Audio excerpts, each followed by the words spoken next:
George Noory, it is still, I pinch myself to have you here with us tonight. It's so amazing. Thank you for coming on. Oh, my pleasure, Alex. I wanted to tell you a real funny Matt Drudge story. Matt and I are very close, and some time ago he contacted me, sent me a little email and said, George, I got to get a hold of Alex. Can you get me his number? And I said, yeah, sure. So I went to Tommy, my producer, and I said, look, I need you to get Alex's number over to Matt Drudge. I don't know what he wants, but he wants to talk to him. So I have noticed that a lot of your stories appear on the Drudge Report, and he's interested. You know, what's kind of funny, Alex, is what was conspiratorial years ago with things that you did and things that I did, they're beginning to become mainstream now. Isn't that amazing?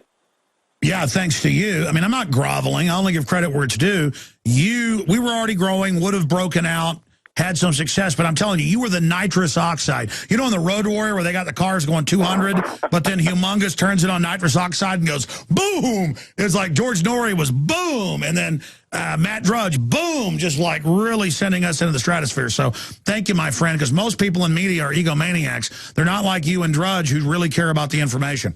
No, not at all. You're absolutely right about that. And I'm also in jubilation tonight because my Detroit Tigers, that's where I was born, they're going to the World Series. They beat the Yankees 4-0. And, of course, as you know, Alex, I spend a lot of time between St. Louis and L.A., my other place, and St. Louis is almost World Series bound. You know, so I may have a chance to see both teams in the World Series. Talk about a dream come true, rooting for teams for your whole life, and now both of them could be up against each other. Yep, absolutely. Now, who would I pick? Well, you got to pick Detroit because it's a boy thing. My son was born in St. Louis. He's going to pick the Cardinals, so we'll see what happens. Very, very exciting. George, wow, where should we start tonight with the hundreds of incredible topics out there? Why don't we talk a little bit about the Iranian situation? Yeah, that's getting wild. You know, I've had Jerry Corsi on the show for at least a year and a half where we have talked about the Iranian situation, and both of us felt that there'd be some kind of military conflict against Iran about a year and a half ago. It hasn't happened yet. I think it's getting close. My prediction is something's going to happen after the election. I do not believe that the powers that be want anything to get involved with the election one way or another. I think they're a little confused over what candidate would benefit from some kind of military intervention in Iran. But I think something's going to happen. We have seen Iranian hackers attacking the bank system successfully, shutting down websites and things like that. And that's just what we know. We don't know what we don't know. But I just have this gut feeling, Alex, that something is going to happen. It's going to be very, very soon, and all hell could break loose. Let's hope to God it's not as bad as I think it could be. But I think something's going to happen, you know, and it's a double-edged sword. There's a problem here. There's no question that Iran is working on nuclear weaponry along with their nuclear program. I mean, they're doing that. So you have to be concerned over a nation like that spouts the kind of rhetoric and hatred that they have toward Americans. Well, just to interrupt, which you know I'm the king of, that's it. You know I'm anti-war. Yes, and I don't try to take sides in all this, but I mean the Iranian president every week says, and I went and looked at the translation, he's saying it, we're going to blow Israel off the map. You got a country like Israel with all these nukes, Iran's getting nukes, they wanted to be able to deploy them, and then they're saying, I'm going to nuke you. It's like some guy that weighs, 50 pounds threatening the UFC champion. Why is Iran asking for it? Because I don't want this war. I don't want $10 a gallon gas. But why is Iran just asking for it? These people are insane. I've got a lot of friends who were Iranians who came here after the Shah of Iran situation, who, by the way, was no Boy Scout, and we can talk about that a little bit later on. But I've got one source who has told me weeks before anything happens in Iran, and I've had it on Coast to Coast, he'll say, look, people are upset, the valuation of our rial is going to go down, that's their currency, and sure enough, a week or two later, it goes down. He's been spot on. He said the people in Iran love the United States overall. He said, we want that kind of government. We want to live that way. We buy blue jeans. We buy cell phones. We like that style. It's the mullahs, these insane people who are out there spouting this hatred, spouting this rhetoric. I mean, you know, we've got nukes, and yes, we used them during World War II, and we stopped the war. We can argue whether it was right or wrong to use it. But I haven't heard the United States threaten to use nukes against any other country ever since, even in the Cold War during the Soviet Union back in the 60s. I mean, we didn't say, we're going to launch against you. I mean, the Iranians, the government, talks in terms of using this stuff. Well, you know, when you have a neighbor that says, we're going to blow you off the map, we want a regime change, we want you gone. Oh, listen, if I had a neighbor that got in my face and said, I'm going to kick your butt, and then he was menacing me with an axe, I'd kick his ass. You'd have to do something. You could be living right next to him. You know, he could peer over his fence all the time, like tool time. You just can't let that happen. When you weigh all that, I have got to assume that there's going to be some kind of conflict to take out. But Iran, like I said, I mean, Israel is an absolutely armed camp. It's got the United States backing it up. Why is Iran playing into that? I mean, I don't want this war. I'm not against Iran. Like you said, polls show 70+% of Iranians love America and hate the mullahs. So, you know, a lot of people in our government don't want to attack Iran either. They think it could. I mean, it's just horrible that this could happen. I think what they've been hoping is an Arab Spring by bringing the Iranian economy down so far that the people would just go ballistic and would do what they had to do. But they can't do that. The mullahs are too strong. They're too entrenched with their Revolutionary Guard. Those people are not going to give up oil, money, power that easily. And they're going to hang in there for as long as they can. I mean, look at Assad in Syria, holding on as long as he can, butchering his own people. And they don't have those kind of resources. Syria's not an oil-rich nation. The Iranians are rich, they're powerful, and the 70-some people who are controlling the destiny of that country don't want to give it up. And on the other side, George, we've got the West sending in a bunch of Saudi Arabian jihadis against Syria. I mean, it runs from bad to worse, and it's all coming to a head. What do you make of Joseph Stiglitz in the Washington Post today, former head of the World Bank, as the economist there, head World Bank economist, Nobel Prize winner, saying Europe's in a depression, it's spreading worldwide. Where do you see that going? Because here you are 5, 6, 7, 8 years ago talking about it, being criticized, I'm being criticized, Gerald Celente, so many others, and now everything on the news sounds like something we would have been covering. But I'm not waiting for some award or a pat on the back for being right. Instead, we still get criticized, but it's all coming true. It's all coming true. I mean, if you and I had a crystal ball years ago and we were able to look into the future, Alex, we are looking exactly at what we had seen. We knew this. We predicted this. We talked about it. We both had specialized guests on the air talking about the things that would happen, and it's all coming true. I mean, I don't like the fact that it's happening, but it's happening. And the name of the game is control. You know, when Zygmunt Brzezinski said about a year and a half ago that they, being us, are becoming more aware of what the plan is, we have to act and act fast. We have to do this quickly. And that's what they're doing. They are operating and working as if they are running out of time. And you know what? I think they are. And so that's why they're pushing all these agendas so fast. But one thing they never anticipated, they didn't expect people to push back. And that's what's beginning to happen. And it's happening in all walks of life. And people are fed up. You can feel it. You can talk to your friends, your neighbors. They just don't feel comfortable anymore. And they're pushing back. And I think that pushback is healthy, because that is what's going to keep people in line eventually. That's what's going to keep these world government leaders to realize that they just can't do that to people. George, what type of pushback should the people be engaged in? Well, you know, I was in the Navy 9 years, Alex, and I'm not an advocate of any kind of conflict, but you've got to protest. You've got to do what you can do in the voting booth, even though, you know, the old adage is, you know, it doesn't matter, every candidate's the same, or they'll change eventually. Violence is not a way to get it done. You have to protect yourself. I'm a guns rights activist. I'm a concealed weapons permit holder. You do that for safety purposes. You don't do that for aggressive purposes.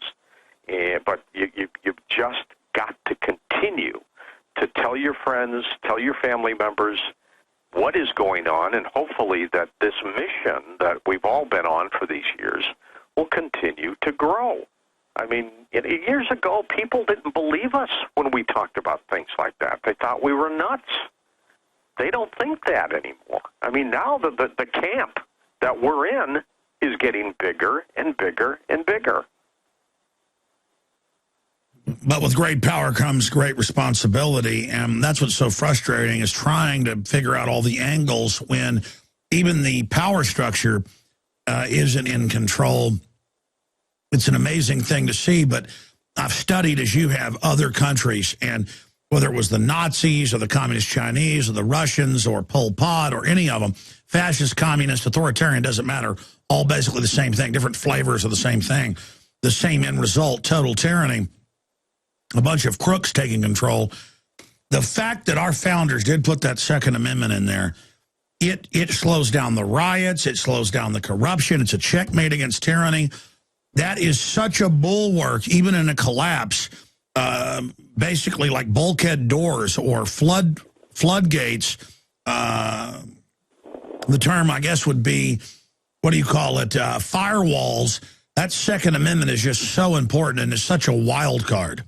Oh, it is important. It is important that people know that this is an armed society, and this is a society that will protect itself if need be. Look, I happen to feel very safe in a state that I know has approved concealed carry, because you just never know.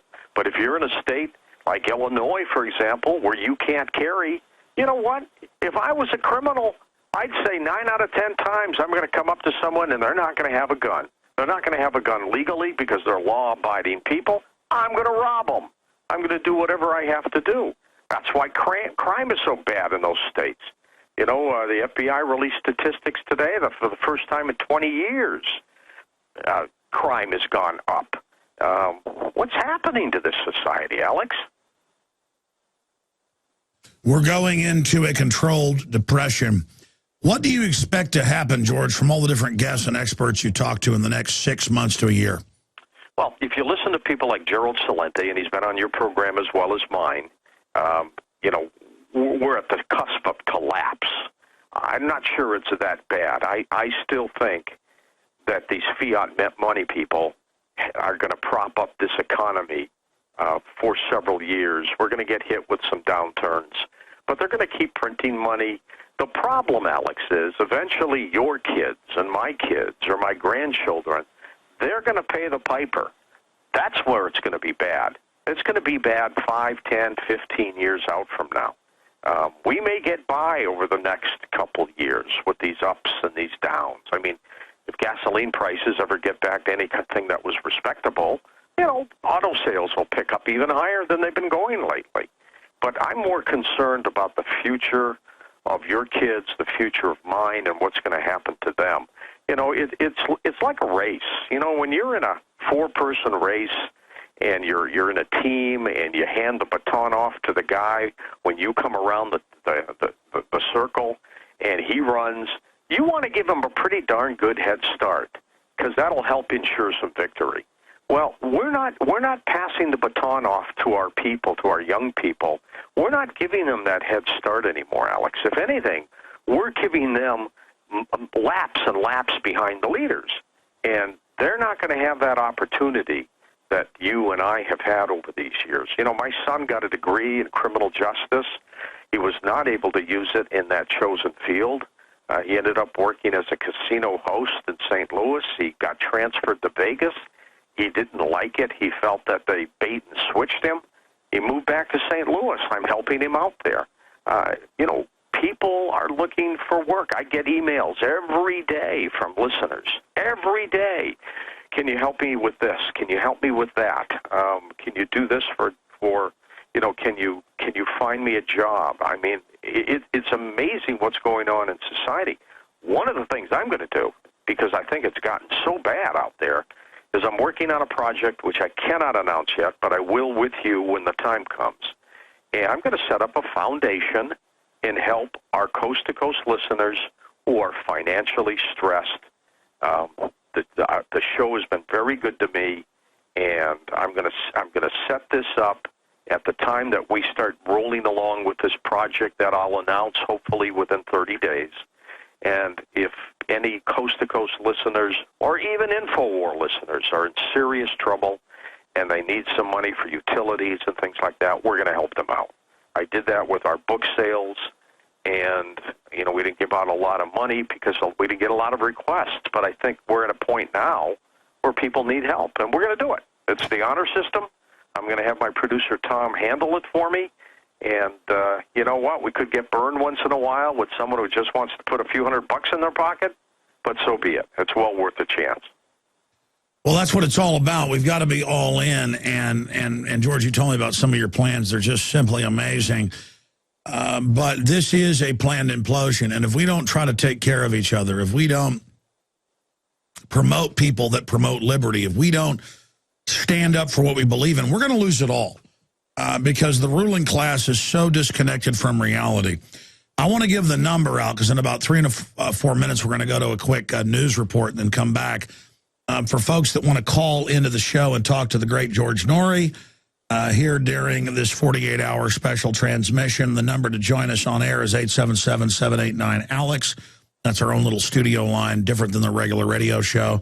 877-789-ALEX or 877-789-2539 on any subject or topic you want to raise for George Noory. But George, if the establishment, because most people that are successful, they actually built a product or wrote a book or have something that people are interested in, and it's through free association. But these globalists brag they're about monopolies that government can give them. They're monopoly capitalist. They're monopoly men. They're mafia, basically. And they're public about it. They think they're going to organize and control and ride this tiger of economic collapse. But historically, every elite thinks that because they're living in these armored redoubts and, feel insulated. I mean, I am genuinely, have moved to the country. I have genuinely put in solar. I have genuinely drilled a well. I have genuinely bought guns and food. I mean, I really believe there's a good chance I'm going to need to use that. And, I mean, it was a 20% chance 5 years ago, and then it was a 50% chance a year ago, and now it's more and more a realization it's going to happen. And it's just disgusting that we've come to this point. And again, you talk about your listeners saying, hey, I need a job. I've got family that have multiple degrees, some of them top of their class, veterans, you name it, who are out there beating the pavement, and they can't get any job but, $10, $12 an hour. And, I mean, how did America get to this? I mean, how did we get to this point, George, and where is it going? I mean, it is humiliating to know that family I have who are amazingly smart, good people. I mean, a lot of my family now work at gas stations or now work at daycare centers or now work, as field hands, with cattle or whatever. These are people with 2 degrees. These are veterans. These are Army officers. These are, this is not the way America was supposed to be. Greed got us there, Alex, when it was cheaper to send your products out to get made to China or Mexico or Indonesia. Cheaper to make it out there, cheaper to ship it all back into the country and not use U.S. labor to do that. That's when it started to happen. And it was a systematic plan to increase shareholder value for most of these companies. Hey, you know what? I'm all for profit. I'm all for profit. I think if you're running a business, you need to make a profit. But at what point do you say, this is not right? So I'm going to lower my profit, but I'm going to employ more Americans. I'm going to keep people working. I'm going to do the old Henry Ford routine, and that simply was, you know what? You're working for me, support us, buy our goods, and let's push this product, let's push this company, and let's get going. Well, they didn't do that. Instead, they all decided to go to China, and that's what has hurt us. And until we get to a point where we can be competitive again, truly competitive in the marketplace, it's not going to come back. Well, that's it. Look, when a few companies will sell out, they become the lowest common denominator in the equation. They force everybody else to go there, and there's always somebody more corrupt that'll do, paying off Chinese generals to have slave labor, whatever it takes. And they go, well, that's free market. We're competing.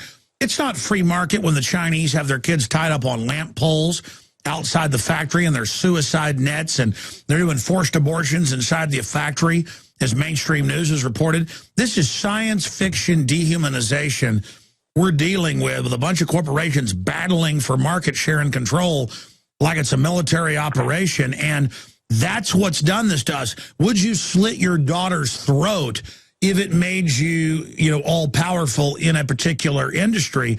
And that's really what it is a bunch of short-sighted corporate leaders, and Congress hasn't protected us. They were bought and paid for. If they had basic controls that made sure there was a level playing field instead of this slanted playing field that has us all going down the drain, we wouldn't be in this position. And again, I say to the elite, who are you going to be once you've destroyed this productive country that was the source of your power? But as you said, they're short term. Exactly. My daughter, who you've been so kind to put up on your website, has this little jewelry company. And she's got two little girls, and these little girls said, Mommy, we want to make this jewelry. We want to do one of these. So as a mother, she said, have some fun, make this little necklace, and do it. But it was hilarious because the way it looked, I said to her, you are using little children to make these products? And she started laughing. But that's what they do in all these other countries. They're using that kind of labor, that minimal cost labor, to generate products and things like that. And it's abominable. I mean, I wish I had the answer. I wish I had, that special answer to get this thing solved and done. Both presidential Maine candidates, you know what, they all try. Alex, you know where I come from. I think most of these people are nice people, well-intentioned, and want to do the best job they think they can. But, of course, for their own special interest groups, they get in the way, and everything goes, to H in a basket. But I don't think they have the answers for this. I mean, I think this is one of the most difficult things in the world to solve. And, just coming in for 4 years or 8 years is not going to solve a problem that has been going on for a long, long time. All they want to do is minimize it, make it look good until they get in and out of office and they're out of there. And, hand the baton off to the next guy or woman and let them worry about it. Hey, by the way, George, I got to stop you right now. Your daughter is a sponsor of Infowars.com. And if you go to Infowars.com, about a third of the way down or halfway down, there's a jewelry ad. And I didn't tell anybody at the office because, the guys running the show, they don't know what's going on in sales, that your daughter was a sponsor, a small sponsor, but she's been a good sponsor for about 2 years or so. And I clicked on it, and Chris, who's in there running the board and the cameras, because we're also streaming video, said, hey, I love that site. I bought jewelry for my wife, and now she just absolutely loves it. He was just saying this in my ear while you were talking, so... No, he didn't even know it was your daughter. It's just funny that he bought some. It's tuliptopia-jewelry.com. She's one of a kind, little entrepreneur that she is. Hey, that's what it's all about. And then it creates this incredible industry in the country, instead globalism. Look, it's not bad to go in a box store and buy something if you buy something that's also original. But it's when everything is a box store and everything's from China. Hey, folks, it's not a good deal. We're going to go to break and play one of these special reports. We've got like 50 of these. Which one are we going to here for break before we go to calls?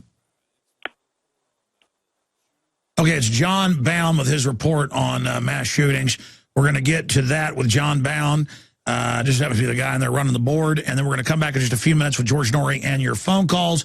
Anthony, Michael, John, Stuart, Kenneth, Mark, Joshua, was that Ramses? Can't pronounce these names. And there's no women there. Hey, women, you need to get involved with us here on there. We don't screen your calls, but see like 10 other men after that. And let's hear from some women out there. 877-789-ALEX, 877-789-2539. We're going to go to break and come back. Briefly, we're here for the money bomb so I can, hey, it makes the globalists mad that I freely ask for money once a year. It's listeners' ideas, and it helped us buy more equipment. We want to buy some satellite uplink stuff and some file sharing systems and some subscriptions to put vignettes out for TV, not just radio. This stuff's expensive. I've tried to go on the cheaps, and it's an endless nightmare, so we've got to buy $100,000 pieces of equipment. Sounds like a lot. That's the cheap end of pro stuff. I know George knows about that. He's got a couple of national TV awards. What do they call those? Emmys, yeah. He's got quite a few of those from TV news. The point is, we're free market. We're not coming with a gun, taking your money like government. We're just here saying if you support us, InfoWarsMoneyBomb.com. I want to thank all of you that have been donating, and you can donate at InfoWarsMoneyBomb.com and get like one-of-a-kind camouflage T-shirts that say Liberty or Death, Money Bomb 2012, Infowars.com on the back, a lot of other items at InfoWarsMoneyBomb.com. And the crew is here to take your calls and to take your donations. And I just want to thank you, because it's so amazing to see people supporting us. 5 years ago, as we go to break, I did not want to support the Money Bomb. Listeners started one with links to our PayPal area, and I said, I'm not going to promote it, but it got so big I did, and that extra money helped us move into a bigger office. We've expanded since then, and now we've gone from about 10 crew members to about 52, right at 52 crew and contractors, and we're reaching not $3 million a week, but about $15 million a week, one way or the other. So you can subscribe at prisonplanet.tv to support us. You can buy books, videos, water filters discounted, InfoWarsShop.com, or go to InfoWarsMoneyBomb.com. I've been on air quite a bit today. InfoWarsMoneyBomb.com, and donate right there. And it's your free gift. It's your decision. It's your movement towards a liberty and voting with your dollars. And I want to thank George Noory for spending time with us tonight. We're going to go to break, come back with your phone calls and a lot more with the one, the only, George Noory. I'm Alex Jones. Stay with us. George Noory is our guest for another hour and 18 minutes. And then coming up later tonight, midnight to, 4 a.m. Central, 10 p.m. to 2 a.m. Pacific, coast to coast, AM.com. And guess what, folks? You're not just going to escape tuning out here. You'll have to hear me on the show as well the first hour, covering a bunch of important world news and all these threats to riot and all these threats to burn U.S. cities if Obama doesn't win. You know, both guys are globalists. They're funded by the same people. I've not been for a Romney or Obama, but now you've got all these Secret Service, calls for the Secret Service to do something about the calls for violence against Romney. Is that some type of psyop, or is it too early to tell, George Noory, ahead of going to calls here in a moment? Well, I got to tell you, Alex, anytime you get those kinds of messages, you have to take them seriously. John F. Kennedy, had he taken heed of some of the things that people told him back in 1963, he might not have been in a unprotected limousine when he was down in Dealey Plaza in Dallas. So even though most of these people who may be posting social networks, their hatred, their venom, they may be all whacked out, you have to take it seriously. If I were the Secret Service, I would do a diligent job of trying to track these people down who have posted these things and charge them and arrest them. I mean, there's one thing protesting, there's one thing speaking about your feelings of how government is acting. There's another thing to start threatening our leaders. And I think that we should do whatever we have to do to crack down on people like that. Well, you get threats, I get threats, not just presidents or presidential candidates. I'm sick of people doing videos saying, kill me, and they don't get in trouble. I mean, it's just people on the internet don't understand that you may be able to threaten your neighbor or other people or a talk show host, but when you do it to a president or presidential candidate, they're going to be men with black sunglasses coming to your house. And there better be. And there better be, because you just never know who these people are behind all of that. First of all, I can't understand the mentality of somebody being so stupid to post stuff like that. I agree. They're crazy. Well, we've now confirmed, actually, now some of these Obama supporters that are threatening to kill Romney are getting Secret Service visits. All I know is, George, I've talked to a lot of talk show hosts who've gotten Secret Service visits over not even threatening people. And we've gotten them over people's mild comments on our message board. And I'm like, why are you here talking to me? Like, you know, I support this. And so I expect a response to this, not because I'm a Romney supporter. I'm not. I obviously know they're both controlled, just because I'm tired of hypocrisy. Absolutely. And you know what? Safety is paramount to just about everything. You know, I think regardless of what political party you're on, you don't riot, you don't threaten, you don't try to hurt. I mean, you try to get this done, and you get this done right. You know, whether President Barack Obama wins re-election or not, we'll find out. I still think it's going to be a close election. I think Romney has clipped away at his heels lately. And he's made it much closer. And it would not surprise me if Romney won. It would not surprise me if Barack Obama got reelected. The bottom line is you know what? We're going to have this person for the next 4 years. You may not agree with their policies, but you've got to respect them for who they are. George Noory, you're right. It is a dead heat election, and even if you're, know they're controlled opposition, still it's very interesting to watch all the things that are happening in the October surprises. And 18 days now in a few hours, 18 days and change till we find out. That is certainly a cliffhanger. We're going to go to calls right now for the rest of this hour and the whole next hour with George Noory, who's been gracious enough, because he's a hardworking guy, and he has been gracious to spend time with us, to take calls. But after I'm on in the first hour and you cover news and I'm on for 45 minutes or so, what else is coming up tonight at coasttocoastam.com? Well, we're going to, as you know, first hour talk. And by the way, how are you able to do this when you're doing this 48-hour live money bomb? Are you going to run away for an hour or what? How are you going to be able to do that? Absolutely, George. If you go to InfoWarsMoneyBomb.com, I'm pretty crazy, but not crazy enough to do 48 hours. I'm doing 22 hours or something over 2 days. I've got guest host, special reports, and a lot coming up here. So I'm punching out after I talk to one more person after you, the full list. Let me see. George Noory for 2 hours. James Leslie Rawls, the survivalist expert, former Army intelligence. And then Linda West, co-host, or by herself with a guest, Jakari Jackson, Russell Dowden, Dan Badandi, and others overnight. So I will do an hour of your show and then drive home listening to Coast to Coast AM, in between listening to the free iPhone app to my show. And then I will then get home and get about 6 hours of shut-eye, then drive back and go on tomorrow. Well, what we're going to be doing tonight after your hour, Alex, we're going to take a little walk on the paranormal side with a couple experts in the supernatural world. And I try to balance the show. I mean, we will do hard news with that coast-to-coast angle and twist. We'll do entertainment and fun. We'll do horror movies, scary things like that. But we'll also do a lot of supernatural. We'll also do a lot of paranormal. We'll do UFOs, of course, Bigfoot, ghosts, you name it. We'll do it all. I don't try to restrict the program. I stay away from issues like the death penalty and abortion because you get that during your mainstream days all the time. But yeah, it's political football. You know what my grandmother, almost 90, says? She's still as sharp as a razor like she's always been. She says, I really like your show, but it gets so negative. She goes, can't you be more like George Noory? It's funny. I went to a conference a couple weeks ago in Los Angeles, the Conscious Life Expo, and one of the things that is so important to me, Alex, is to do these meet and greets in front of a live audience where they get a chance to talk with you and see you, things that they don't have an opportunity to do when you're doing the radio show. And I get a lot of great feedback that way from people. And by and large, it has been my modus operandi, the way I have conducted myself on the air since I was 19 years old, was to attempt to be respectful to people. I mean, I'm not the kind of talk show host who wants to scream at people and hang up on them and do all those kinds of things. That's just not me.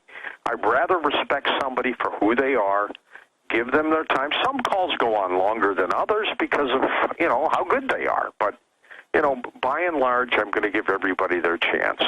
And the same thing with a guest. I'll get an email every once in a while. Why didn't you destroy that guest?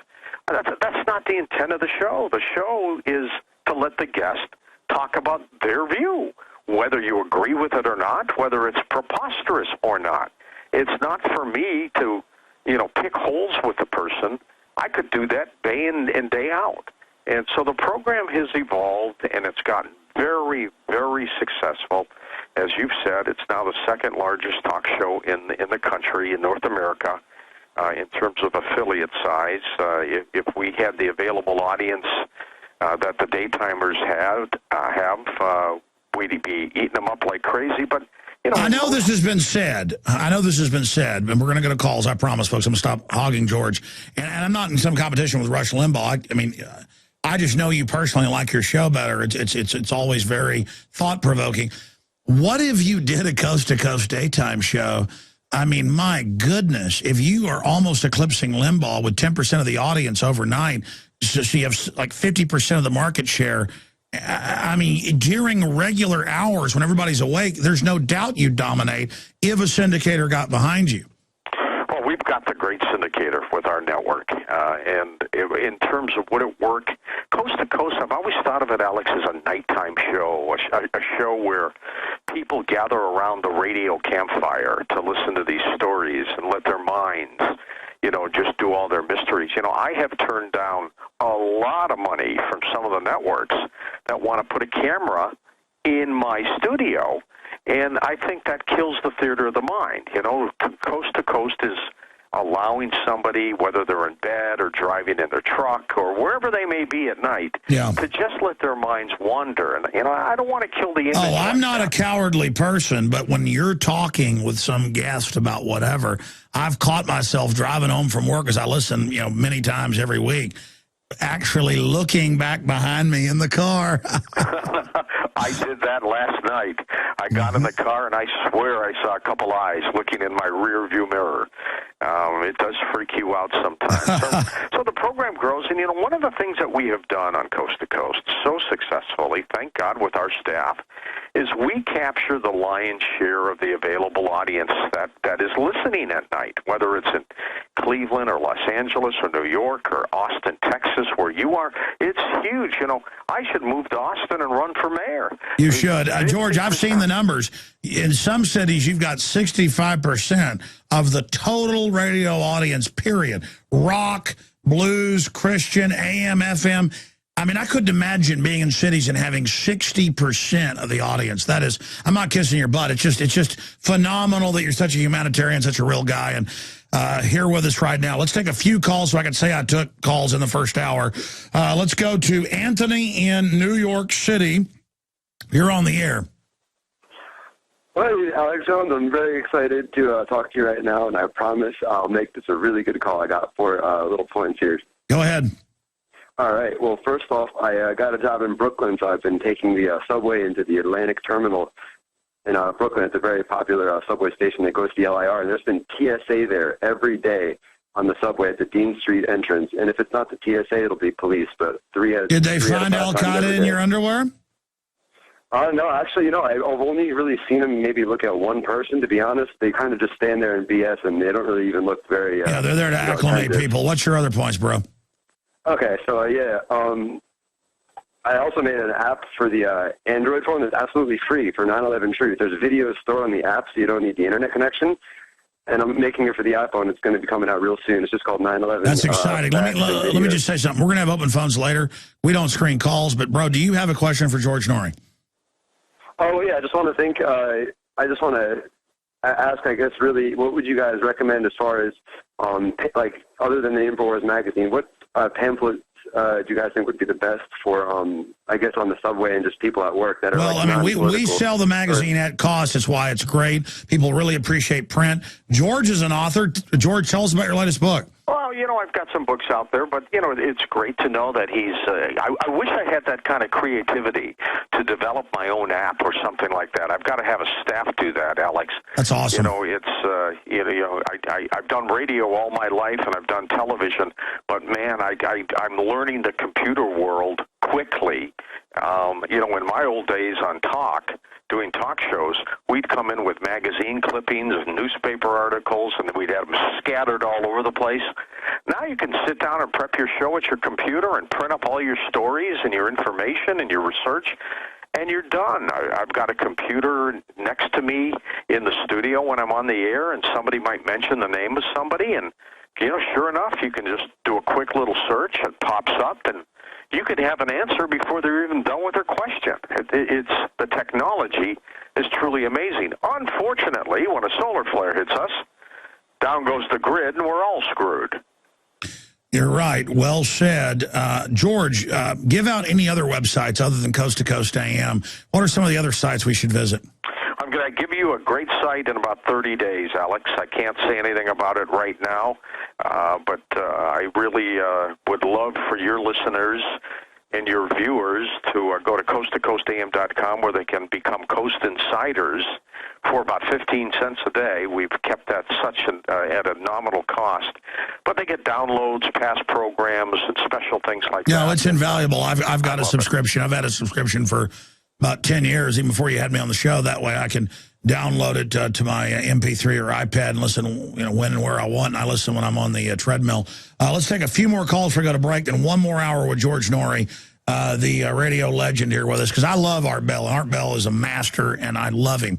And I wish he'd come back from semi-retirement. But let me tell you, George Noory took that show and made it even bigger. And George had the courage to put hardcore political issues on and trailblaze for so many of us. And that's why I'm going to sit here and give him laurels again, because you know what? He deserves it. He's a champion of freedom. Michael in Texas, then Hamas, John, many others.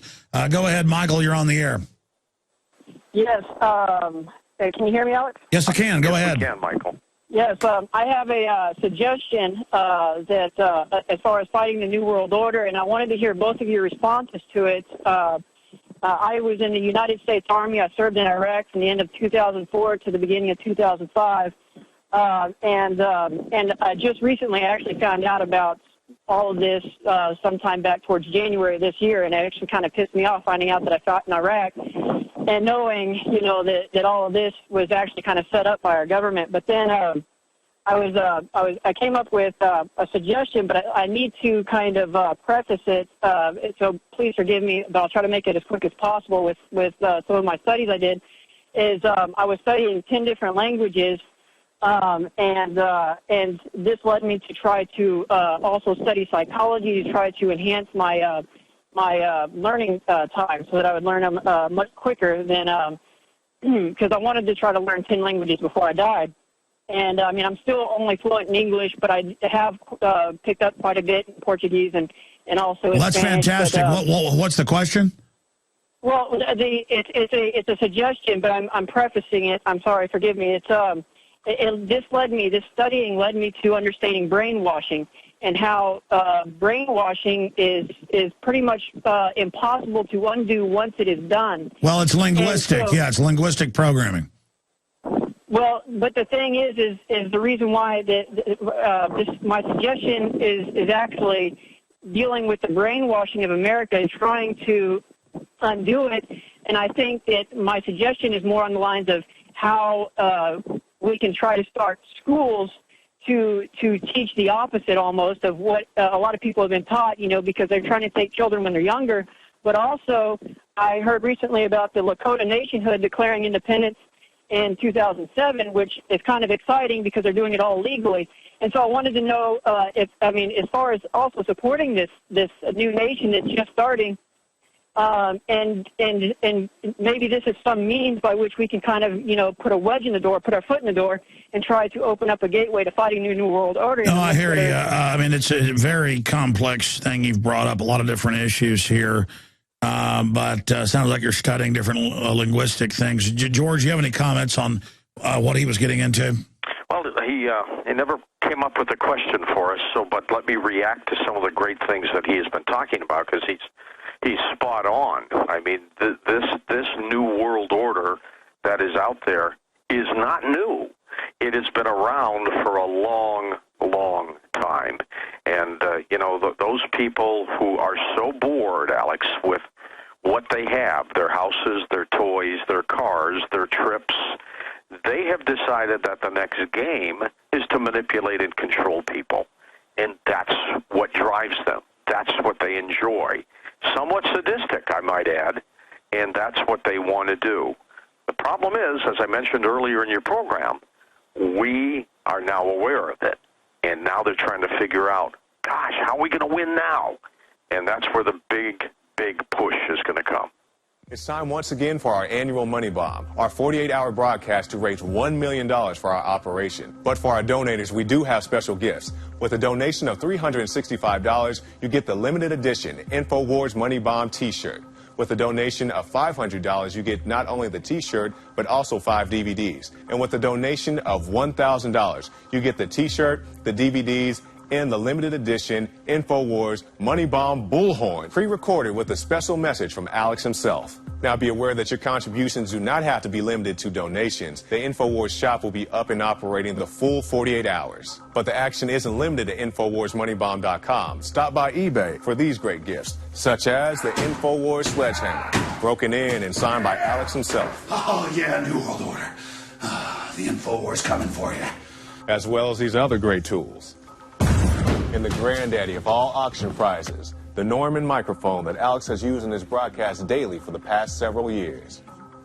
It's InfoWars Money Bomb 2012. And just in case they go out of style this November, we dug deep and pulled out the Obama Joker shirts. And as you can see, it bears the Alex Jones signature right there.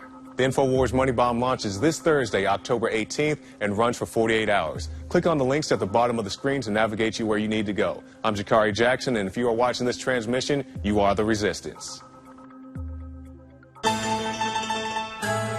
There's a need for a new world order, but it has different characteristics in different parts of the world.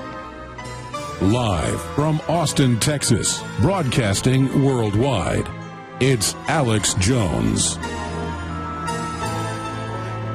We're going to be continuing throughout the night into tomorrow, all the way into Saturday. I'll be here for more than 20-plus hours the next 2 days. Bunch of live guest hosts coming up. But we got George Noory for another 52 minutes. And then he's got 2 hours to get ready for his own show. Midnight kicks off Central. 10 p.m. Pacific, 11 p.m. Mountain, coast-to-coast-am.com. He's here, and I talked to George during the break. He said, more calls. I love them. I want to talk to people. So Hamzi in Missouri, where George is staying, I guess, right now. Are you in L.A.? Or, I'm in L.A. right now, Alex. I'm going to go home, St. Louis. I was born in Detroit, but we all moved as a family in 1978 to St. Louis, and now I go back and forth. I'm all over the map these days, a little Hawaii and everything else. But I'm going back for Thanksgiving, then I'll come back to L.A., and then I'll go back for Christmas again. And I get rolling. One quick story for you. My daughter just sent me a text, and she said, Dad, something's going on with my website. And I said, what? She says, I'm getting orders like crazy. And I had to tell her that you just mentioned her. Well, she's awesome. Yeah, well, funny, I'm looking at her website right now. We didn't plan this. Go ahead and punch it up, guys. I was buying my wife something. I guess that's part of the activity. And my wife loves the jewelry there, too. I remember like 2 years ago, she goes, who's this sponsor? I like these earrings. She bought them. 877-357-1361 will be a conspiracy theory that George came on to plug this. She's been a sponsor for 2 years. You can call. It's tuliptopia-jewelry.com, amazing, or linked up at Infowars.com. And it is the Money Bomb if you want to donate, folks. Because, hey, people like 5 years ago were, Alex, we're going to money bomb you. And I'm like, no, I'm not doing it. And they go, well, it's going ahead anyway. So I did it. And it's really helped us now. We're 5 money bombs in. Do what we've done. And we're not like the government takes your money at gunpoint and then uses it against you. We're saying, hey, if you believe in what we're doing, spread the word about the free video feed, about Infowars.com, about all the things we're doing, because it's all of us together who love liberty working together who can overturn this evil. Again, let's go to Hamzi in Missouri. You're on the air with George Noory. Hey, guys. It's an honor to speak with you both. Actually, it's ironic, George, I actually found Alex through you on your radio show. Beautiful. No, it's not ironic, sir. He took us from being on the map to being on the star map. Oh, I know. I've been with you now for 3 years, and it's been great. Hey, listen, actually, you can tell by the name, I'm Muslim here, living in St. Louis, and I have to say that both of you have been always very fair to Islam, even though the current political situation and all that's come up in the world in the past, I guess, 10 years now. And I just wanted to say, while I have this forum, that listen to all you freedom lovers out there. We are just as American as you. In fact, go and talk to any of your Muslim neighbors. They'd be honored to talk to you. We love freedom. We've actually traveled here. My family traveled here because of my dad was a pilot in Syria, and he did not want to join the Ba'ath Party because you couldn't get anywhere in Syria unless you were in the Ba'ath Party in the late 70s. And he traveled here, and he made his dream come true. He became a pilot. He bought 2 businesses. So I just want to say 2 quick points. There is no jihad conspiracy running through our holy book, the Quran. And in fact, Alex, since I know that you are a student of history, just look back in some of the things that happened in the Crusades. For almost 600-700 years, all of what we call Palestine, now Israel, was under Arab control. So I love when I hear these people say, oh, the Arabs, they wanted to kill all the Jews. Of course, they lived all side by side as friends. The point is the globalist British intelligence radicalized certain groups as a pretext to control the region. Then they also use those groups as a threat to stay in control. And there's no doubt this is going on. And so many of the Arabs and Muslims that have come to America came here. Take Syrian girl who lives in an undisclosed country. She's going to be hosting for an hour early in the morning today. Her family left because they didn't like the Assad. But she's against what's happening there now because she realizes it's terrible. Let's get George Noory's take on this. Well, Alex, first of all, let me let you know that in Hamzi as well, that my life was saved by one of my dear friends who was a Palestinian doctor back in St. Louis many years ago, and he's Muslim, and I'll never forget him, and we remain dear friends now. I had a lot of family members from Aleppo, Syria, all throughout the Middle East. I happen to be a Christian Arab, and we learned a long time ago to care and respect and love people of all religions.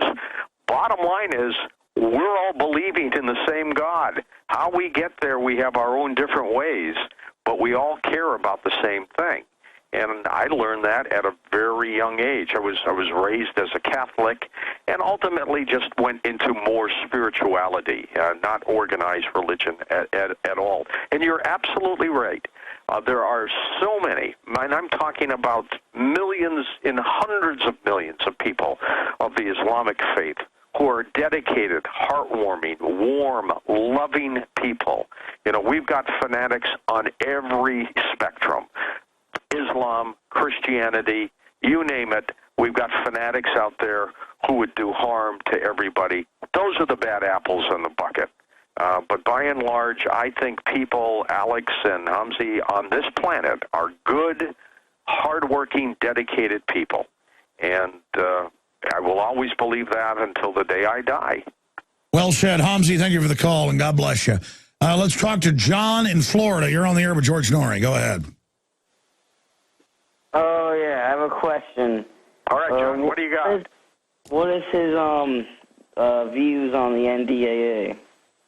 Well, thank God they've knocked down a little bit of it, but not enough. I was talking to Alex off mic about a guy in Hawaii who was not allowed to get on a plane to leave because he has been vocal against it. I don't like any of these specific bills and laws that infringe on our rights, that give people the right and opportunity to arrest, to enter homes, to do all these kinds of heinous things. We don't need it, and one day we're going to have to go back to the old school and start creating government for people and by people instead of what they've been doing. Let me just interrupt the caller. Specifically, when I talked to you tonight, because we didn't pre-set this up, I asked you on, you said yes. I knew we'd just talk about whatever the big, topics of the day were and whatever was on your mind, George.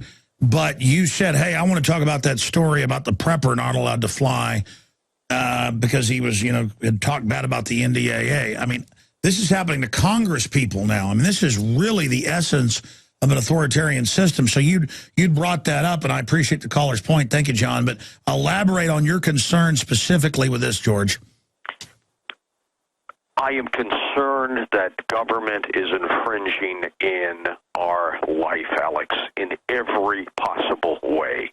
Whether they try to chip us, whether they want to control us, whether they want to put drones over us. You just can't go anywhere. I mean, you got these red light cameras at every intersection. I mean, it's crazy. We have got to continue doing what we're doing, bringing this story, bringing the information so the public can scream about it.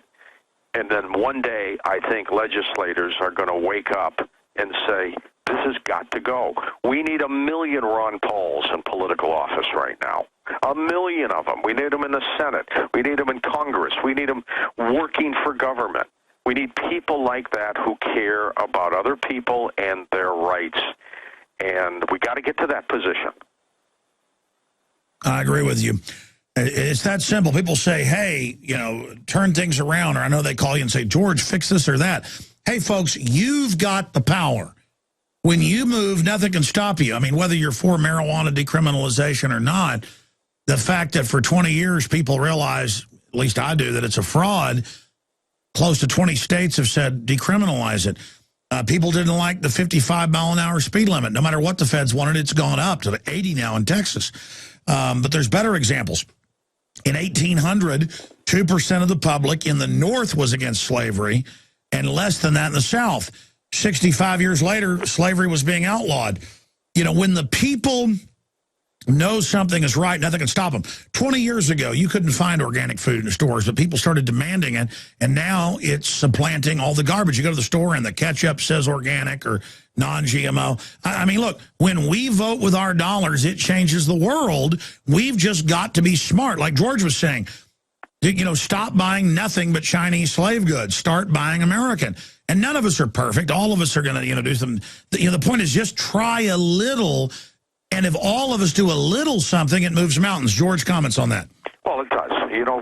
I've always said we can't solve the problems of everyone in society. But what we can do, Alex, is to take our families, take the people we care about, create this island, and do what you can for them. That's doable. And then maybe they can go out and do the same thing. And all of a sudden, all these little island bubbles are connected to each other, and they just keep growing and growing and growing. That's how we're going to get this done. We're not going to get this done by trying to take care of everybody in this country all at one time. It's almost impossible. It's too big. We saw what happened in New Orleans with Katrina. They can't take care of something. Exactly. That's why collectivism sounds great and the welfare state sounds great. Bureaucracy doesn't work. You've got to be independent. You've got to be rugged. You've got to be John Wayne. You've got to do it. That's all that works. You must take matters into your own hands. Look, I'm like you. I've got guns. I've got storable food.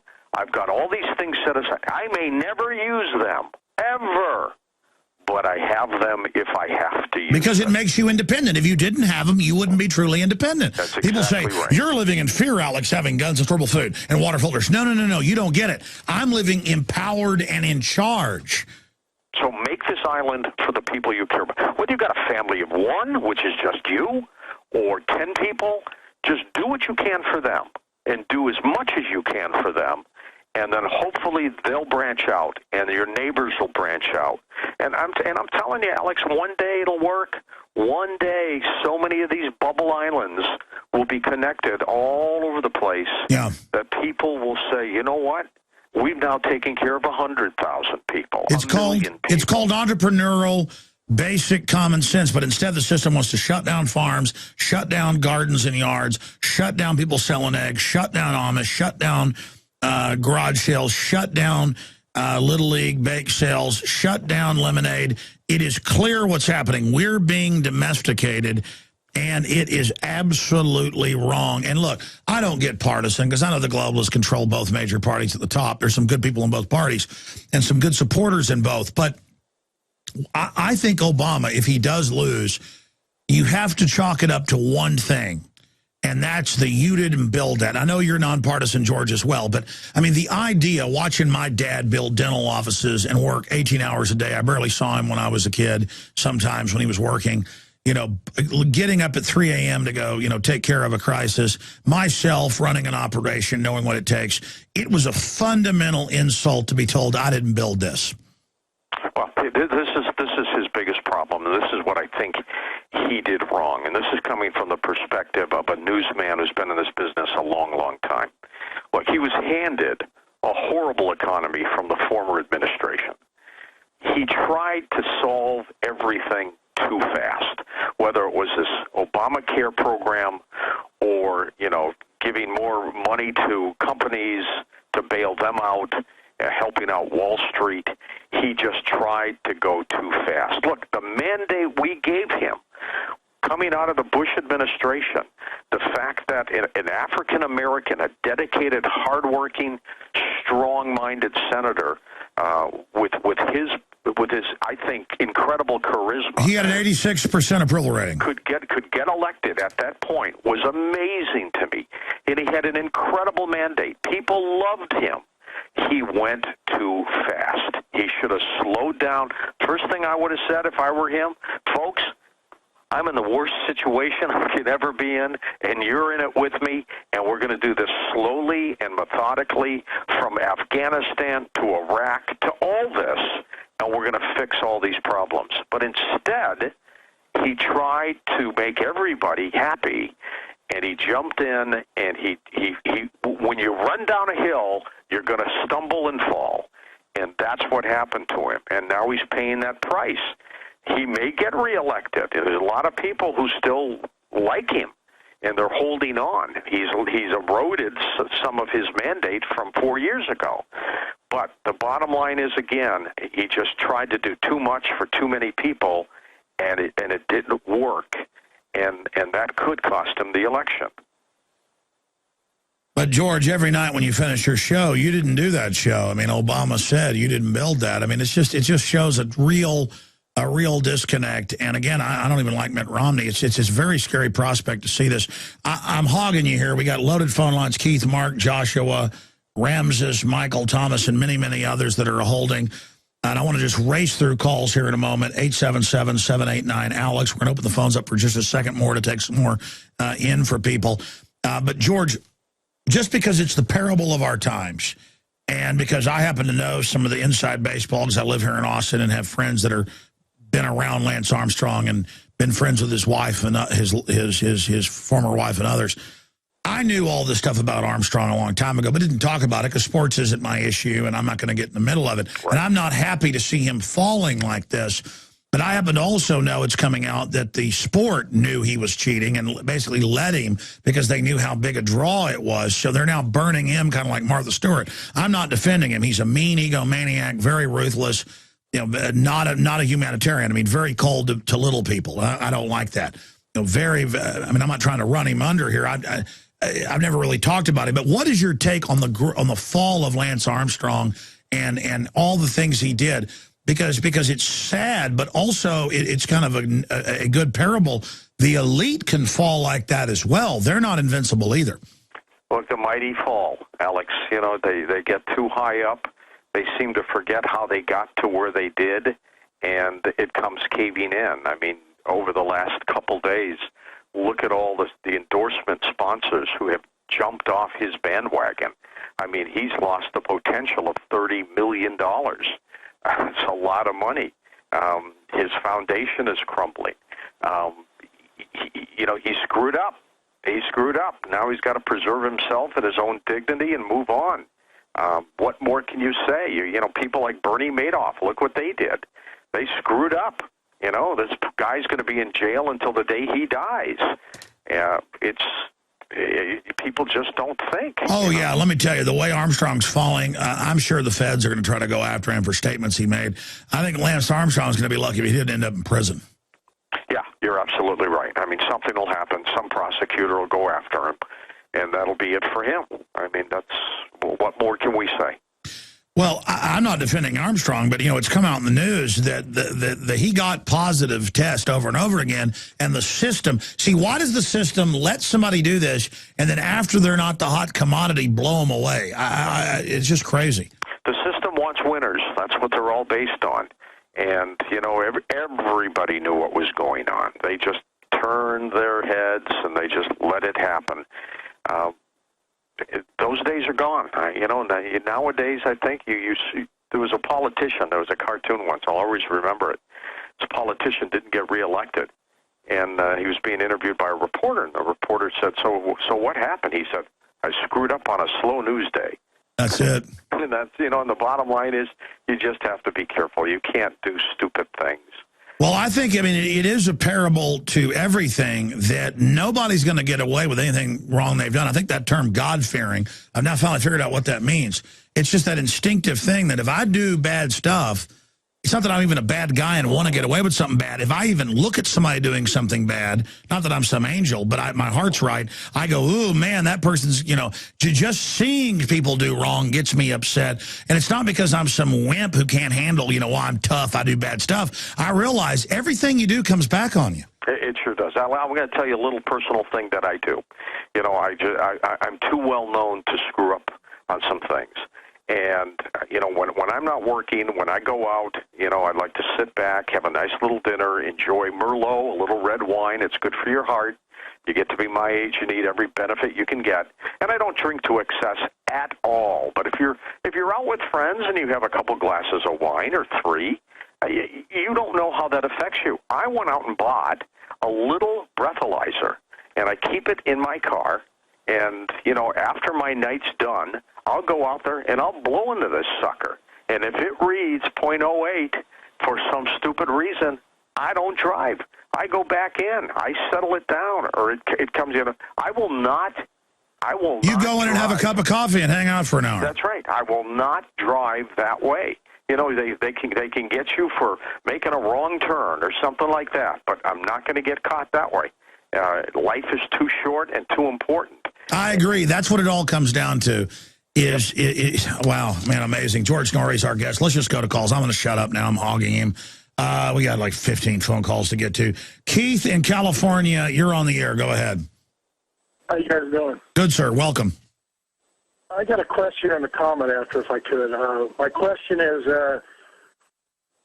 we got this situation where we got a possible civil war. They're trying to start a civil war in this country, and I know the New World Order is pushing for that.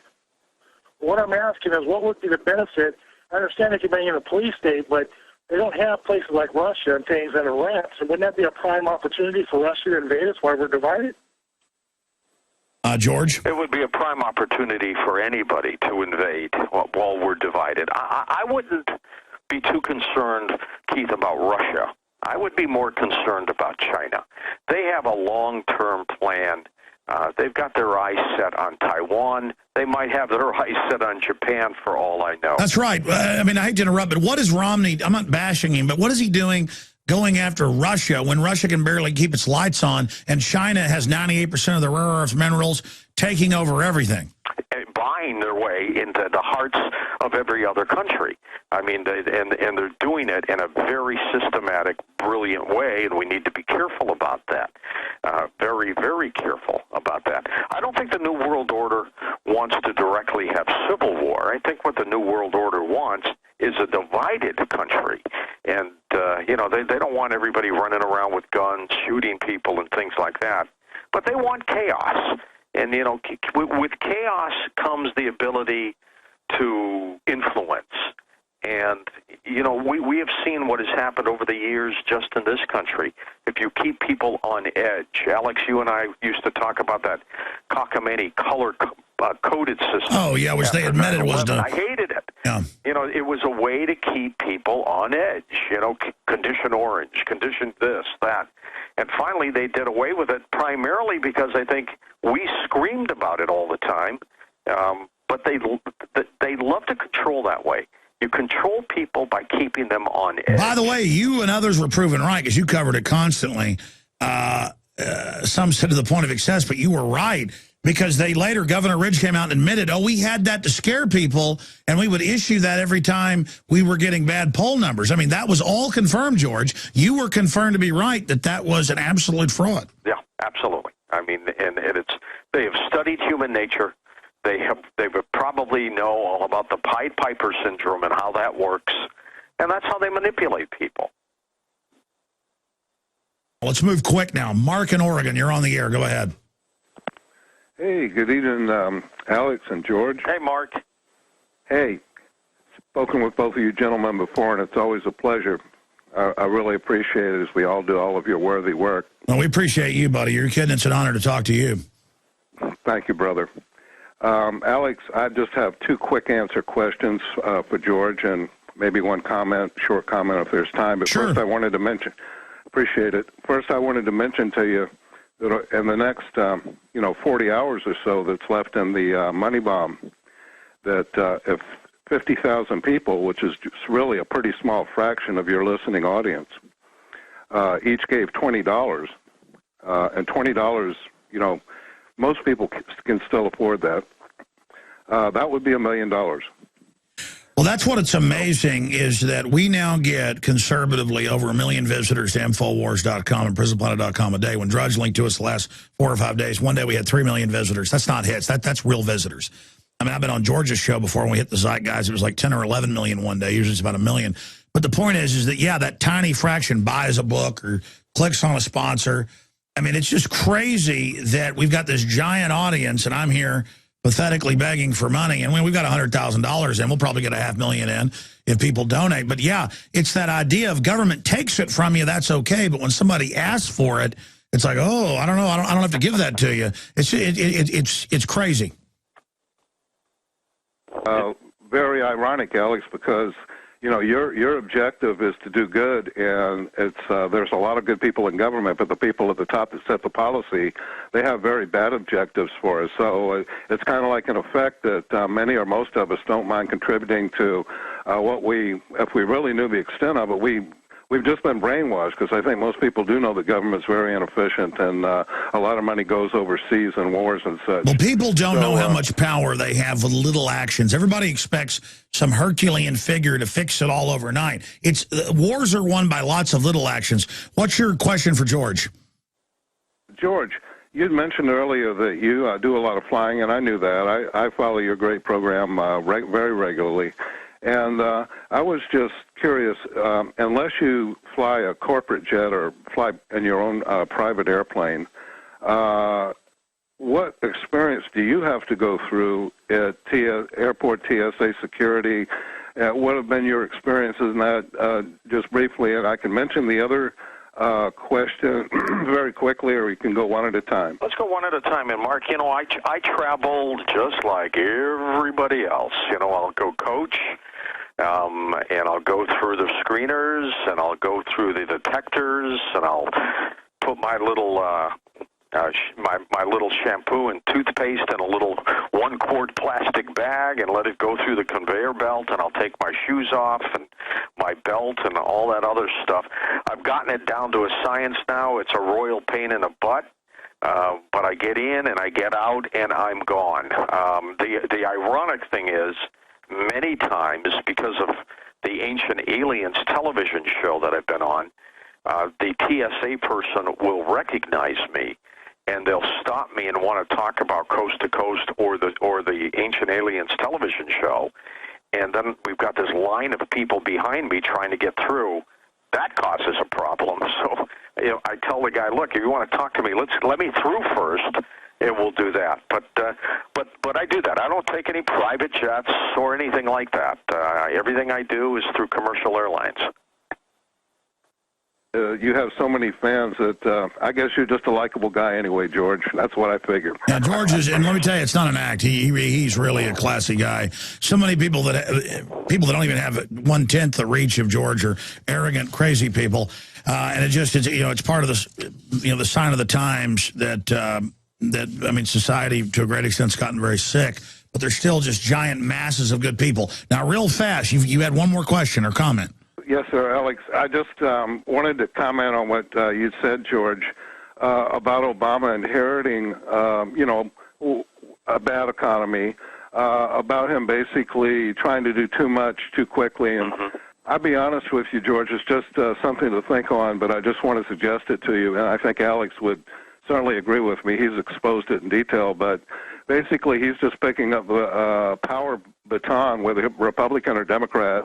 Any president that is elected these days, so to speak, because they're selected rather than elected these days, they have made that agreement to continue on the policies, the main policies, which form the domestic life and welfare in this country. All right, we got to get to the other calls, but let's get a quick, thanks for the call. Good to hear from you. Let's get a take from George on that. Well, and that's all very conceivable. Very conceivable. I'm not an economist. If I were elected president, I would have to defer to my staff, the experts that I've surrounded myself with, and others. And I'm sure he got bombarded by the folks at the Federal Reserve. He probably wasn't even aware of people like G. Edward Griffin, who, talk about the creature of Jekyll Island and things like that. So they sit back and they get what they think are traditional comments and input from their people, and it's the same stuff. Because it's, from one administration to the next. You're absolutely right about that. But, he's not an economist. And so, as I said, I would come in and I'd get this great information from the people I trust, and then you implement, and then it probably ends up failing. I think presidents nowadays need to listen to shows like Alex Jones and say, whoa, wait a minute. I didn't even know the Federal Reserve wasn't part of the U.S. government. I'm not sure they know that. You're right. Okay, now, folks, we've got 12 calls online. And that's just, we open the system up and, calls flood in. We turn it off. We open it for about 30 seconds and then, 15 calls come in. We've got to go to Joshua, Ramses, Michael, Thomas, Jim, Josh, Randall, Aaron. We've got 23 minutes left with George Noory. He's got to get ready for his own show at midnight central, coast-to-coast-am.com. So I'm going to try to shut up, so don't ask me questions. You get a chance to talk to George Noory here, folks. So let's go ahead and talk to Joshua in Texas. You're on the air. Hey, Alex. Everywhere I go, and every person I meet, they always seem awake. And in my personal opinion, the only people that are not awake is the elite. So, in my personal opinion, I would suggest that we should really shake the soul of their being and, wake them up, because they are humans. And what I think as far as a person myself is that we're all guilty of this separation of they, the word they are not part of us, but, they are humans in that sense. So I guess my question to you guys is what do you think of what do you think of humanity? What is humanity to you? George? Well, to me, humanity is looking in the eyes of a little child and seeing them hungry, seeing them without clothes and without shoes. Humanity is trying to do whatever you can to make that little soul enjoy their short stay on this planet. Amen. And that's what it's all about. Josh, I don't agree with you in one respect. I think the elitists are very aware of what's going on. I think most of them are geniuses. The thing that they have done is they've learned how to manipulate people. I agree. Where they have failed and where they will fail is they forgot that the human mind also has the ability to reason. And that's what we're doing right now. We're starting to reason. We're starting to question, and that's what's happening. But in terms of humanity, it should be our job as a country not to control and not to occupy countries, but to take care of people and help them as much as we can. So if you have a dictator who is butchering their people, then you have to take them out. But you have to make sure that the right people get in to start helping the other people. The problem is, it's like pulling sand out of a beach. You pull it out, and it fills right back in again. It's just too big. And I'm not sure it's a solvable problem. Well, it's an inside job. It's an individual job. We've got to change the world one person at a time. And, the elite, so many of them are scientific and cold-blooded, but they've almost got, Asperger's or something individually. They know how to dominate, but they don't get what the full consequence will be, and they're out of control. But I appreciate the caller's great points. A great question. And I'm going to pronounce this wrong, but Ramses in Texas, a lot of calls from Texas. Michael in California, you're next after Ramses. Ramses, you're on the air with George Noory. Hey, how's it going? Thanks for taking my call. Ramses in Austin, Texas. This is crazy. This is probably I don't think any phone call is going to top this for the rest of my life. Honor speaking to both of you guys, George and Alex.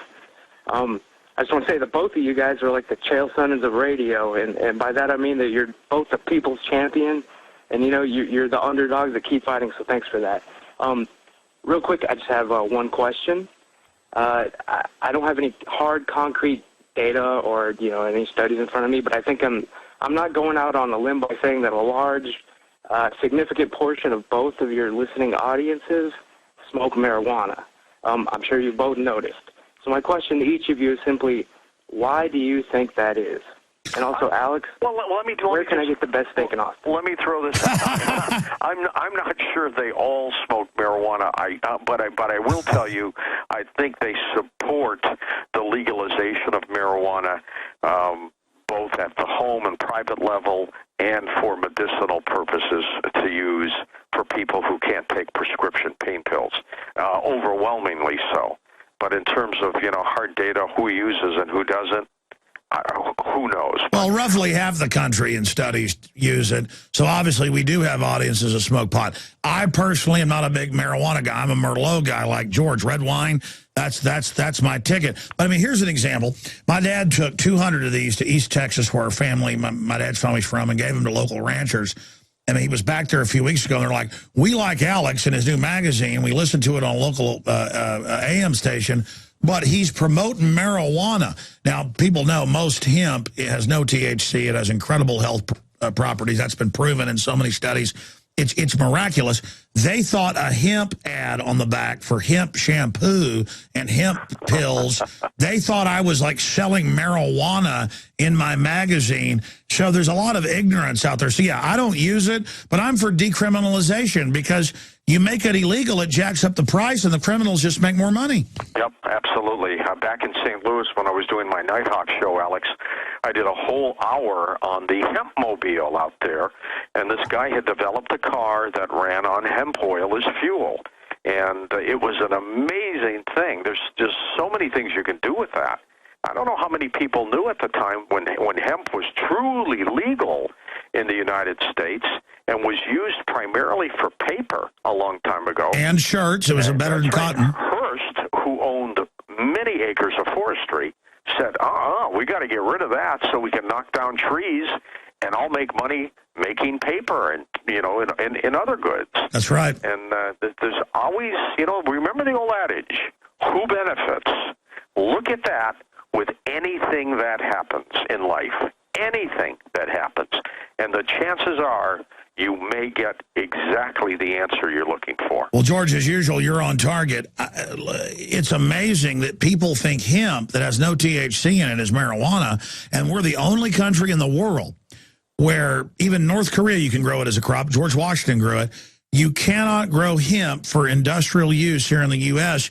We have to import it from Canada, and then people hear the word hemp and think I'm dealing marijuana. It's unbelievable how ignorant people are.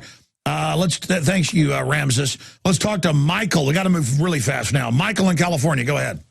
Good evening, gentlemen. Infowars.com and Coast to Coast, George Noory and Alexander Jones. Real quick question to America. Do you believe that what you're listening to right now is the most important time in the history of mankind, where technocratic Luciferians running amok with malicious, malevolent intentions in our water, our air, and our sky, and our food? I'm blind. I listen to George every day, and I listen to Alex every day. And the question goes out to one comment and then a question, and I know we have to move quickly, Alex.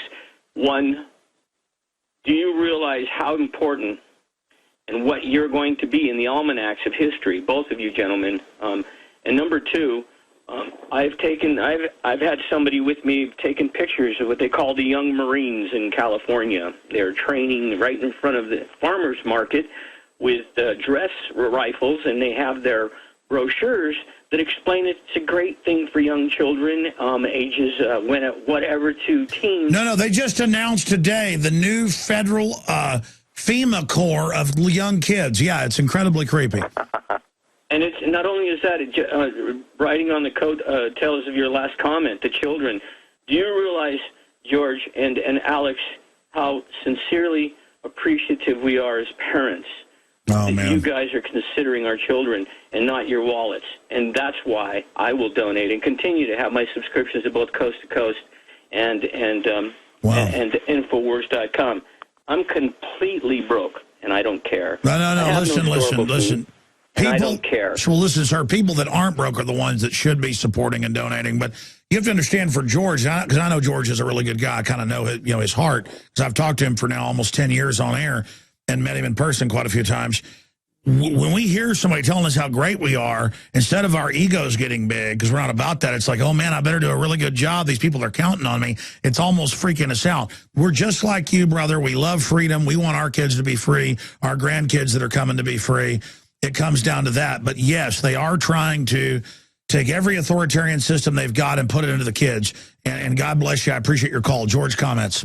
Well, you know, Alex, one of the pledges I made to our audience back 10 years ago, it's hard to believe I'm coming up on my 10-year anniversary in January, was that because there are so many people out there who are dedicated, who are alone, that if holidays fall on my work schedule and my weekend folks' schedule, we will have a live show for you.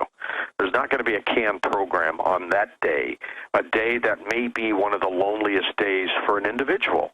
So, you know, Thanksgiving, Christmas Eve, Christmas, New Year's Eve, New Year's, you name it, Labor Day. We don't take the day off. We don't run tapes. Yeah. We are on there, and we do it only because we absolutely care for the people. And it's hard to get crew in to do that. I mean, I don't even do that all the time like you do, but that's the thing. When you realize... Families. Look, Alex, listen, I don't fault the other talk show hosts who have families and they take their vacation time and their days off and stuff like that. It's just a personal thing that it's important to me. You know, I'll take a Friday off a month. I get 3 weeks of vacation. I take one a year. I'll do it sometime after New Year's this year. But so I don't fault people for taking their time off. I mean, you want to be with your family. Well, let me ask you this, because I know you do that. I listen to you on holidays because I know it's live and really enjoy the show. What is it with me that when I know all these incredibly good, decent people are counting on us and looking up to us, it hurts. I don't, and then I can't imagine being the elite who love the fact that the public's under their control. With me, when people are looking up to me, it hurts. I mean, not in a bad way. It just hurts to actually know and feel the energy of these good people. Do you know what I'm talking about? You know why it hurts? Because you know and I know that when you have so many people who depend on you, you cannot fail. And every night when I go on the air, or every night that you're on the air, you know that you've got all these people counting on you. And it's an awesome responsibility. And it's something that just cuts right to the chase, that you have got to go on there and do the best you can to help that person out. And it's an awesome responsibility. And it's sometimes, you know, it's pretty heavy to carry. Yeah, because I mean, I don't deliver like you do, you know, so smooth. And I mean, be honest, I mean, I'm just like doing the best I can. These people are totally counting on me, and it's way above my pay grade. It's way bigger than anything I ever imagined. And then I think about the cold-blooded globalists who just could care less. It makes me sick. I was in St. Louis about a year ago, and a guy came up to me, and he said, "You're Alex Jones's friend." and I said, "Yeah, I am." And he said, "I love him. And the fact that you know him, can I shake your hand?" And I said, "Yeah, sure." And as he walked away, he came back and he said, "What's your name?" And I went, "It doesn't matter." I said, "You like Alex, and he's doing a great job." And he said, "Okay, thanks." And off he went. But, you know, people had heard me talking about you at this place. And well, that's the only thing that hurts me. Out there. That's the only thing that hurts me is when globalist and media lies about me. I know it's hurting people that are listeners with those lies, and that's the only thing that gets to me. Not that they're attacking me, but that people that have counted on me are hearing these lies. It makes me so angry. Well, it does. But you know what? You've learned to control yourself over the years. You've matured, Alex. I've watched you mature, and it's made you a better person. It's made you a better host. Well, I hate to psychoanalyze this, but I think most talk shows don't do this. We're talking about what it's like to have all these people that totally count on us. It's very humbling. Let's jam in them really fast. Michael in California. Quick question for George Noory. Go ahead, Michael. He's away from his... Go ahead, Michael. If you want to let me go, you can, but you held me over. I do want to say this because you just signed off with you feel really burdened with what you're carrying. George, without, and Alex, without this news, we would have walked off the cliff without knowledge. No, I hear you. I'm going to jump. I guess they hadn't let you go, but we've got to get to the others to be fair. But as he said... Of course. God bless you and George. Well, thank you. Jesus cover you during this period. Bye-bye. Thank you, sir. But, I mean, I'm glad he actually got held over there and they didn't let him go. What would it be if there wouldn't have been alternative media, George? I hate to think what would happen, Alex. Look, it's not over. This mission that you're on, this mission that I'm on, it's not over, and we have a lot of work to do. When I first started doing Coast to Coast, when I replaced Art Bell, which was an awesome responsibility, and I decided, look, I can't copy Art because he was the best, so I'm going to be me. I'm going to do what I do, and it worked for me. But I said 10 years ago, I said, you know what, I'm going to do this show for 10 years, and I'll retire during the Mayan calendar end date, which is coming up in December, and I said, it'll be a great run. Well, you know what, I'm still kicking, and the job is not done yet, and so I've told our network people, I said, look, we're going to continue this. When it's time for renewal time, the end of next year, let's talk again about another 5-year deal. And let's work this out, and I'm just going to keep going. And as I've told producer Tom Danheiser, whom you know, I said, Tommy, I want to be on the air one day, and that's where I want to go. And if I pass on, I want you to come back after the commercial break and say, George is gone now, and continue on with the show. Wow, absolutely. Well, George, you're a long way from going anywhere, hopefully. CoastToCoastAM.com. Now, I promise to get to all the callers on the board, so we got to move fast. There's 7 of them. He's got to go in like 10 minutes. Got to do his own show tonight, coming up in about 2 hours and 10 minutes. Thomas in Texas, go ahead. Yes, sir. Good to be on the air. Hi, first time caller. Good to have you. Go ahead.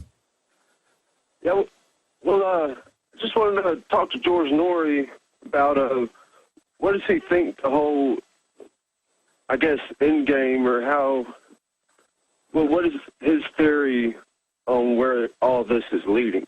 Well, it's going to be a tough road to hoe, but we're going to get there. We are going to get there. People are too aware.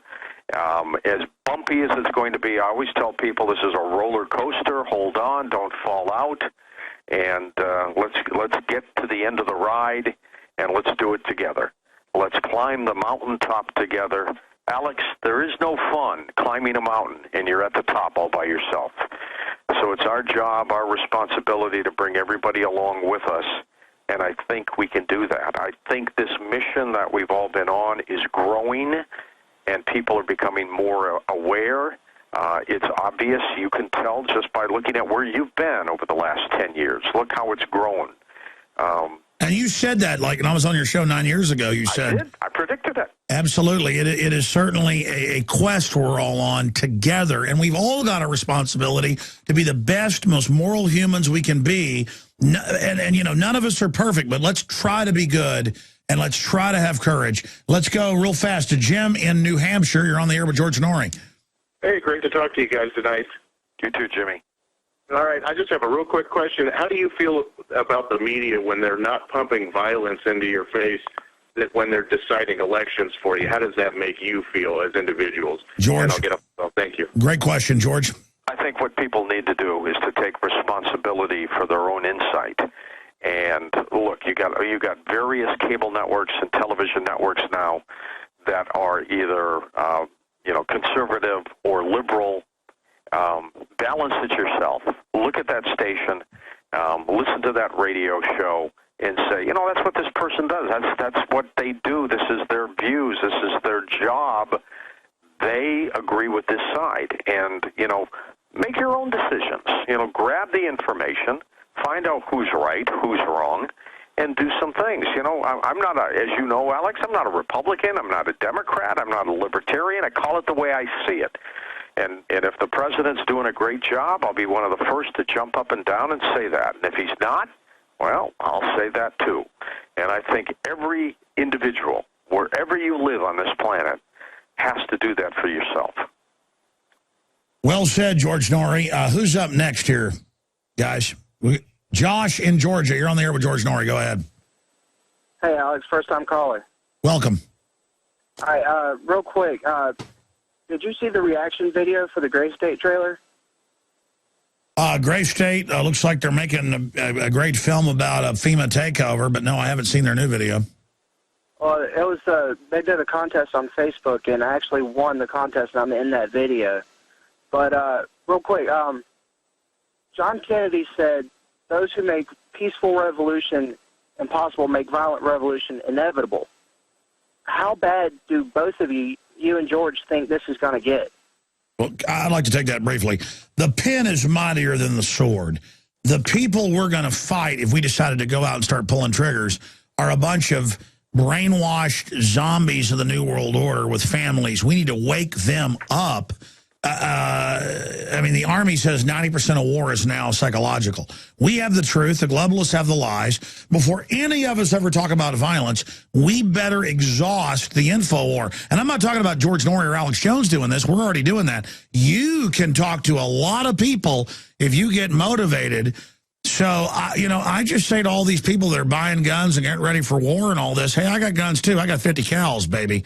I got multiple 50 cals, Barrett's, the big ones.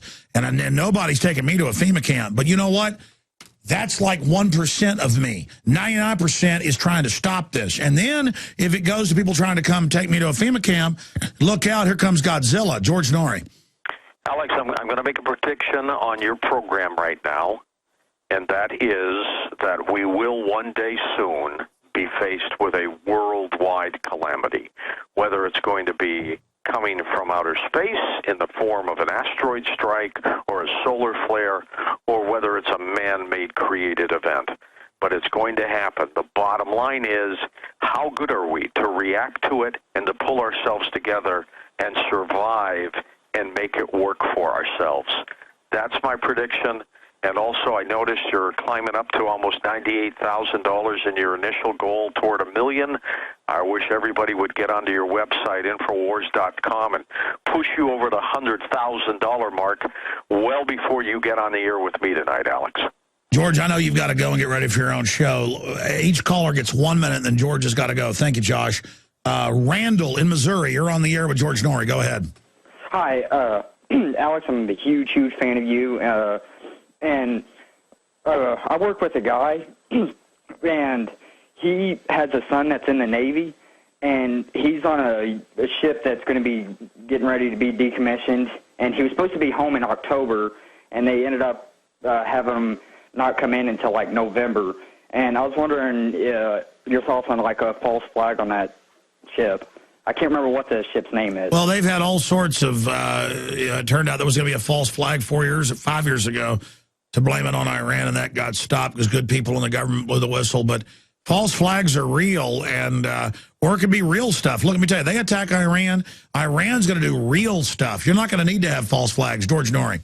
Absolutely, Alex. I've been in the Navy 9 years. It's not unusual to have delays in certain things, so that's not truly unusual. But false flags are a way of life. It's how governments try to incite and get you involved, and we've done it in this country before, and I'm sure we'll do it again.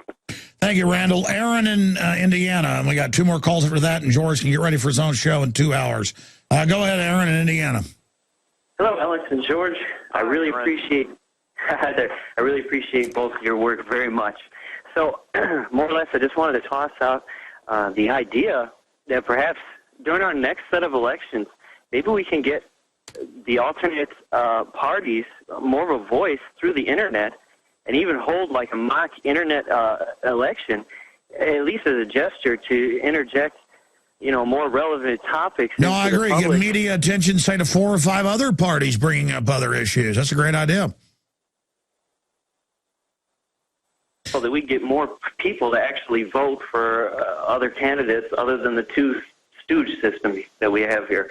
Because these elections are just sick. Sure. Is that your question for George? If I had a question for George, would Coast be able to operate during a grid blackout? Ooh, that's a great comment. We're just putting in generators, and I know Premier's a lot more professional than we are. What is the plan during a collapse? Alex, let me tell you, it's critical. We have generators, of course, and we have systems to bypass satellites. But if it's a worldwide solar flare that takes out the grid, well, then we've got our 564 radio stations that are going to be affected as well. So, it's going to be a mess. If we get hit with this flare, and we will one day, it's going to be a mess on biblical terms. It's wild for me to know I'm on over 130 stations, and to say 564 when nobody can say that but you and Rush Limbaugh. That is an amazing number. It's, for me, 130 stations is amazing. And then to know that you're on, close to 600 and all the big ones, it's just, I'm not trying to kiss your hind end. You know that. It's just amazing, George, that you're this big and you're a patriot and you're on our show. It's amazing. 2 final calls. Watts in Illinois and then Matt in Texas. We'll end with Matt and Dylan in Texas. But Watts, you're on the air. Quick question for George. Yeah, my quick question is, what's your take on the rapture? People who believe in the rapture, that Jesus will save them before a slaughter. What's your take on that? George? Well, I'm very spiritual. I saw what Harold Camping did a year or so ago, and he's been wrong all the time on the rapture. So I'm not sure it's going to occur that way. There are many things in the Bible that I think are spot on. And I, of course, believe in intelligent design, a great creator of this universe and probably others. But in terms of the rapture and will it occur exactly that way, I'm not sure. I have my own doubts. No, I agree. I've read the Bible repeatedly. I've researched it. They didn't teach this rapture until 150 years ago. It's an interpretation. It says the dead in Christ will rise after the Antichrist is defeated, God taking home his people. And it's a huge cop-out. I've read every culture in the last 100 years being murdered thinks they're about to be raptured. And look, that's a Star Trek episode. And I'm not bashing people that believe in a rapture. Fine, believe in that you want. But for heaven's sakes, go fight evil now and stop copping out. Because God's going to say, if you didn't stand up against evil, I don't know you. And I'm not trying to preach, but my gut, my spirit knows that God isn't going to take into his bosom a bunch of wimps, George. What do you say? No, not at all. And we're not going to come down and get saved from extraterrestrials either. I do believe in extraterrestrial life. I do believe we've been visited, but I think our destiny is in our own hands, Alex. I agree with that. Watts, real quick comeback, and then we're going to the final caller. Oh, I just wanted to say, just an idea for your money bond. Just maybe you can have your own buzz, like an InfoWars buzz, like how Sarah Palin has her own buzz, or like the presidential candidates. And maybe you can have your own buzz someday and spread the message that way. Well, I want to be clear here. Look, you have the power, sir. George and I are willing to speak out. He's an eloquent guy. He's, has all these TV awards, Emmys and things. And so he was able to do a top radio show in a major city. He got syndicated. He's done what he's done. But people always think we have the power and that we're going to do something. You have the power. George, can you speak to that? Well, that's absolutely right, Alex. Our success and the growth of our programs are based on the success of our listeners and people. They are the ones who control the destiny, and that's what they have to do. As I said earlier, people, create yourself an island and do the best job you can for yourself and the people you care about, and let that grow. I can't take care of the world, but I can help my family, my grandchildren, and you know what? then it's your turn. Yeah, exactly, folks. Thank you so much. Final caller, and we got to let him go because in an hour and 55 minutes, I'm on his show with him at coasttocoastam.com. Matt in Texas, you are the last in line. Go ahead. Thank you, Alex. Number one, I want to say that I love Jesus and all he does for me and for mankind. Secondly, I love my wife and all she does for me and my family. Third, I love Alex Jones and all he does for me and my country. I love you. You're doing a wonderful job. Keep up the good work that you're doing. I'll try, man. I try not to fall down. I tell you, I try to be a good person. We'll prop you up, Alex. Well, I tell you, George, you know that feeling as you've talked about it. It's like sometimes I want to do things that are a little bad, and I go, I better not. People are counting on me. That's true. That is true. Put on a disguise. Well, not stuff really bad, but no, it's like you said. I'm like, I want to have that extra glass of wine. I better not, or you know the stuff, or just be smart about things. That's all. Well, no, it's like you want to exercise more, so you're in better shape for. You know what I mean? It's like little stuff we beat ourselves up for. Yeah, absolutely. All right, caller. God bless you. Did you have a final question for George Noory? Not necessarily. It's for both of you guys. Okay. I was working a lot today, and I didn't get the chance to necessarily hear whether or not the world the Federal Reserve. Yeah. Thanks. Yeah, that's just another useful idiot they've set up. I mean, the whole thing looks like it was a patsy operation. We've seen this so many times. Might be a real extremist, but most of the time they just find some mentally ill patsy that they run. They found a moron with hate, and they played right in his hands, and he played right into theirs. Yeah, exactly. I don't have a problem with stings, but like setups, I could go find some idiot and offer him money to blow something up. I mean, it's unbelievable. Thank you for the call. Well, George, I'll be on your show here in about an hour and 53 minutes from now on stations all over the country and coasttocoastam.com. Thank you so much for the time tonight, and I'm going to take us out to break, so I know you're just going to jump off here the line, and I'll see you tonight. Any closing comments? Alex, just keep doing what you're doing. You're a patriot. You know that. Well, you are a patriot. God bless you, George Noory. What an amazing individual. He's brought so much truth onto the radio, really took Coast to Coast AM in a very radical direction, and thank God he did. And it's really been a huge victory for everybody that loves liberty. Visit Infowars.com and PrisonPlanet.com. When you're on the sites, you can also tune in 24 hours a day to my daily radio broadcast. There's also a free iPhone app to listen to the syndicated radio show when and where you want.